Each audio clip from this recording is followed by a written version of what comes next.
Regardez ce petit cylindre. C'est une caméra en fait. Et c'est pas n'importe quelle caméra, c'est une caméra qui arrive à reconnaître les visages quand vous passez devant. C'est la caméra Netatmo qu'on vous avait fait découvrir il y a quelques mois de cela au CES de Las Vegas. Ça y est, elle sort. On la découvre ensemble.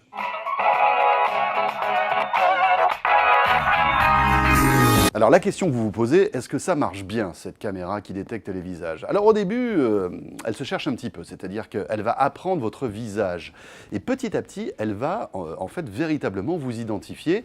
Il y a deux cas où ça ne marche pas du tout, c'est quand vous êtes à contre-jour et bien sûr quand vous êtes de dos. Alors cette caméra arrive sur un marché qui est véritablement encombré. Aujourd'hui, il y a énormément de constructeurs qui font des caméras de surveillance. Eh bien justement, comment se démarque cette caméra Netatmo? C'est une caméra de sécurité pour la maison qu'on place chez soi, à un endroit où elle voit la porte d'entrée ou la pièce à vivre ou un lieu de passage. Et la caméra, grâce à sa technologie de reconnaissance faciale, va vous dire quand les enfants rentrent de l'école à la maison, si vos vieux parents vont et viennent conformément à leurs habitudes ou si un inconnu est rentré chez vous. Alors, ce qu'il faut bien comprendre, c'est que la technologie de reconnaissance faciale, c'est une technologie qui est au service de la vie privée. Par exemple, lorsque la caméra reconnaît ma femme, elle arrête de filmer. Alors ce qu'il faut dire également à propos de cette caméra, c'est que chaque fois qu'elle détecte un visage, elle enregistre environ 4 minutes de vidéo.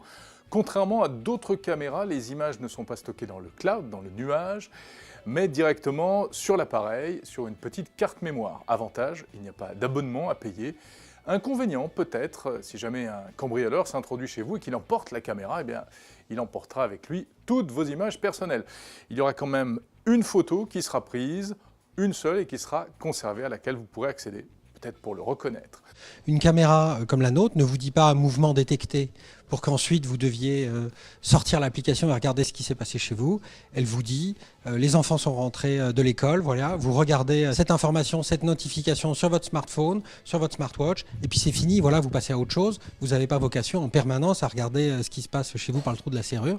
Vous allez avoir des informations synthétiques. Et puis on se pose bien sûr la question du piratage. Peut-on se connecter à distance à la caméra qui est installée chez moi?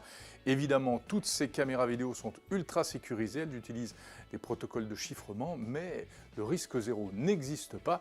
Il y a déjà eu des caméras domestiques qui ont été piratées. Restons quand même optimistes avec cette caméra Welcome de Netatmo, donc, qui coûte environ 200 € et qui arrive sur le marché ces jours-ci.